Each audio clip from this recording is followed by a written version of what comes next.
All right, so our first news story of the day is kind of an interesting one. The COO and CFO of Sony is talking about games and game performance. Now, we know what's been going on with Sony recently. They've had a series of flops and missteps.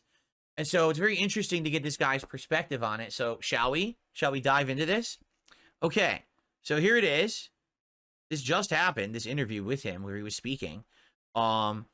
Sony President, COO, and CFO Hiroki Totoki says PlayStation needs to have more detailed checks and gates, such as more user tests, to prevent situations like Concord from happening again. We need to repeat those gates more so that we could have caught and determine whether that will be accepted by the users or not. We need to have more information that will enable us to make more sound decisions. Looking back on the past, I think we need to go back to the basics and make it really stronger. And then continuing on, we should have done those gates much earlier than we did. And we have a siloed organization. So going beyond the boundaries of those organizations in terms of development and sales, that could have been much more smoother.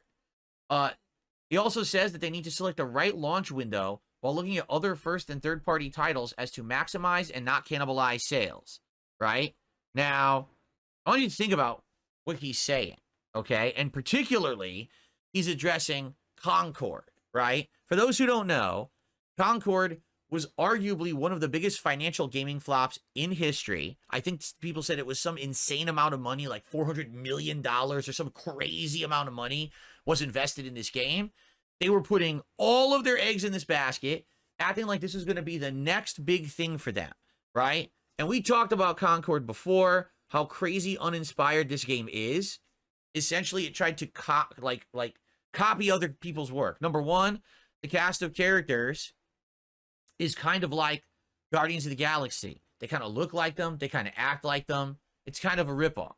Number two, the hero-based shooter, but team-based, such as Overwatch, and plays similarly to Overwatch, but has a few unique mechanics. But the fad of Overwatch is gone. I mean, you're really, really old to be jumping into this game like this. You know what I'm saying? Now, I understand there were some unique mechanics to it. I guess people were saying there's like card-based stuff in it too. I don't know, because I certainly didn't play it. But people who played it were like, yeah, it had some unique stuff to it. But basically, when at the end of the day, when you looked at the promo materials for the game and people who played it, basically said, it's a corporate product. 100% Concord is the result of a bunch of guys in suits. In fact, I mean, let's be honest. Here he is. This guy sat down with other guys in suits. Does this guy look like he's hip and he's in line with common gamers and what they would want? Or does this look like a guy that's just there to print money for his company, right? So he sat down with a bunch of other people who don't understand the gaming industry. They don't have their pulse, their finger on the pulse to feel what people want. He basically did not take enough. I mean, that's what he's saying in this statement. They did not take enough customer feedback whatsoever in order to figure out what people wanted. And then they proceeded to sink hundreds of millions of dollars into it.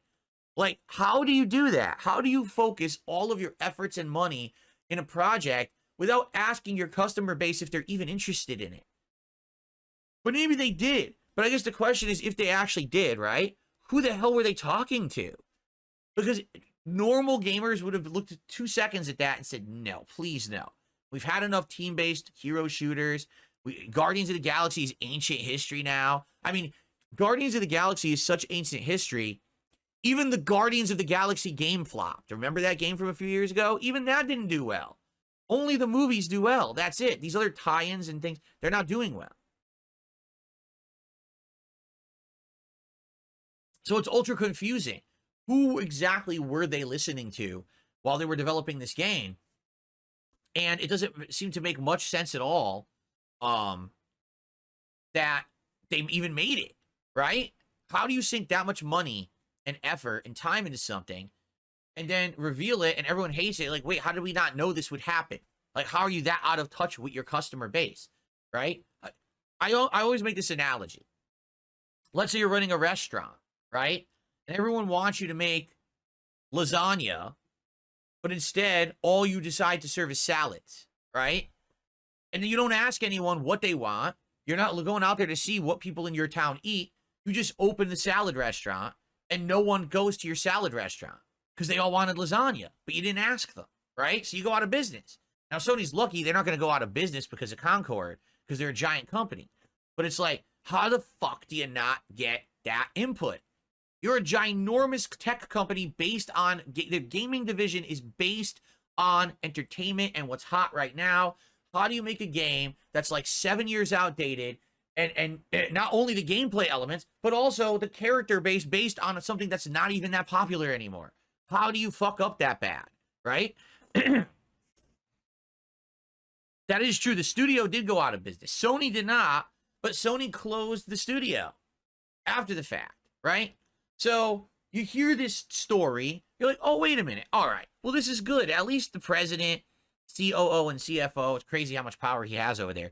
At least this guy, you know, Mr. Totoki, maybe he's learned from his mistakes, right? Maybe, just maybe, for once, one of these corporate bigwigs who's insulated from any criticism or punishment for being a bad person at their job, perhaps now they'll learn from their mistakes.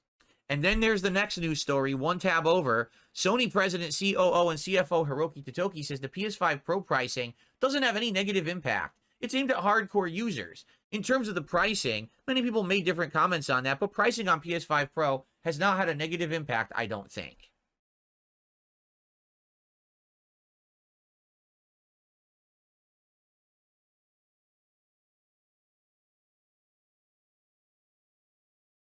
We need to take more customer feedback before we make big decisions. Oh, by the way, the pricing of the PS5 Pro is no issue whatsoever, I don't think, anyway.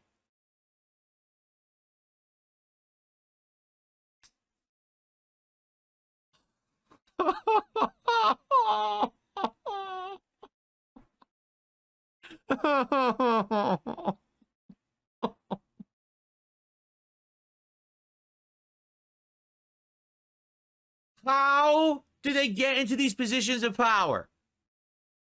How? How did Mr. Totoki become the president, COO, and CFO of a company, and he doesn't have any common fucking sense? Zero. He thinks that the $700 price tag of PS5 Pro is fine. It's hunky-dory.